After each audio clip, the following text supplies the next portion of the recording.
ICC টি-20 বিশ্বকাপ শুরু হতে আর এক মাসও বাকি নেই। তারপর এই কোচিংয়ের মেয়াদ শেষ ভারতীয় ক্রিকেট টিমের প্রধান কোচ রাহুল দ্রাবিড়ের। সোমবারই ভারতীয় ক্রিকেট বোর্ড একটি স্টেটমেন্টের মাধ্যমে জানিয়ে দিয়েছে টি-20 বিশ্বকাপের পর নতুন কোচ নিযুক্ত হবে, আর সেই জন্য এখন থেকেই আবেদন প্রক্রিয়া চালু করে দিয়েছে বিসিসিআই। এখন অনেকের ধারণা গৌতম গম্ভীর কিংবা আশিস নেহরাকে পরবর্তী ভারতীয় কোচ হতে দেখা যেতে পারে। তবে বলতে গেলে নতুন প্রধান কোচ হিসাবে বিসিসিআই কার্যত ঠিক করেই নিয়েছে যে কাকে কোচিংয়ের দায়িত্ব দেওয়া হতে পারে এমন কিছু।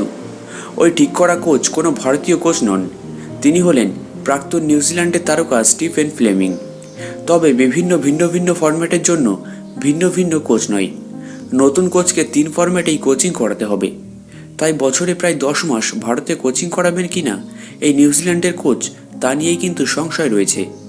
এছাড়াও বিষয় হলো বিসিসিআই জানিয়ে দিয়েছে তারা 3 বছরের জন্য একেবারে কাউকে কোচ হিসাবে দলে সামিল করতে চায়।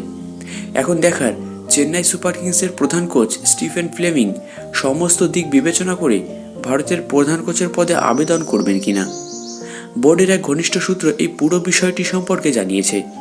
ইন্ডিয়ান এক্সপ্রেসের তরফে জানা গেছে এই চলতি আইপিএলের মাঝেই ফ্লেমিংয়ের সাথে আলোচনাও করেছে বিসিসিআই, যদিও তিনি সিএসকে ফ্র্যাঞ্চাইজিকে এই বিষয়ে কিছু জানাননি।